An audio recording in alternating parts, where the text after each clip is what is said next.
அவ்வளவுதான்மா, சாப்பிட்டோம், கிளம்ப போறோம். மேடம் மணி நம்பர் சொல்லுங்க.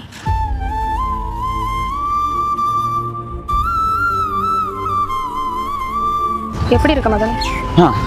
நல்லா இருக்கேன். நீ எப்படி இருக்க?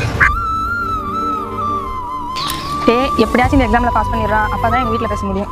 அதெல்லாம் சூப்பரா படிச்சிருக்கேன், கன்ஃபார்ம் பாஸ் ஆயிடுவேன். நமக்கு ஒன்றும் பிரச்சனை இல்லை, வீட்டில் சொன்னாலே போதும் கல்யாணம் வச்சுருவாங்க. இருந்தாலும் கவர்மெண்ட் ஜாப்னாலே ஒரு தனி தானே. எங்கடா போயிட்டு வரீங்க? சென்டர் போயிட்டு வந்தா. சரி சரி. இவங்க மாமா பொண்ணு ரேகா. ஹாய்ங்க வசந்த். ஃப்ரெண்டு தான். Hi, hi Rekha. Exam paper படிச்சிருக்க? நல்லா தான் படிச்சிருக்கீங்க, பாஸ் பண்ணிடலாம். Okay okay. சரி டைம் ஆச்சு போயிட்டேன். ஓகேங்க. இந்த வேலைக்காக ரொம்ப கஷ்டப்பட்டு படிச்சிட்டு இருக்கா. நம்ம சுத்துல பாதி இதுக்கே பேச தெரியுமா? என்ன பண்றது?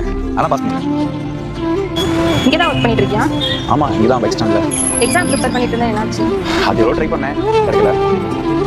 உனக்கு எப்போ மேரேஜ் ஆச்சு? 3 months இருக்கும். ஹஸ்பண்ட் என்ன பண்றாரு?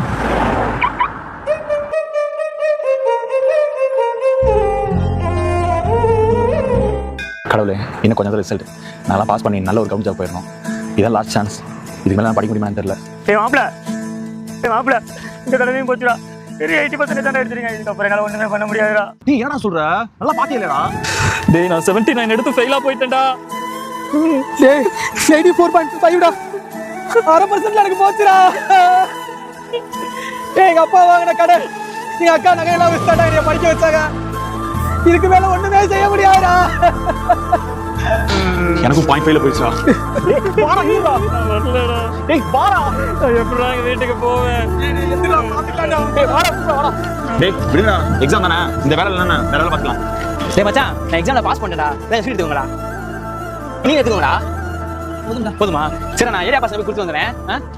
ஆமா நீங்க பாஸ் பண்ணிட்டீங்களாடா? சூப்பரா சூப்பரா. நான் போயிட்டு வந்துறேன். மாப்பிள எத்தனை பர்சன்டேஜா? 70டா. இன்பத்தில் பிறந்து இன்பத்தில் வளர்ந்து இன்பத்தில் மடிந்தவன் யாரும் இல்லை. துன்பத்தில் பிறந்து துன்பத்தில் வளர்ந்து துன்பத்தில் முடிந்தவன் யாரும் இல்லை. இன்பம் பாதி துன்பமும் பாதி.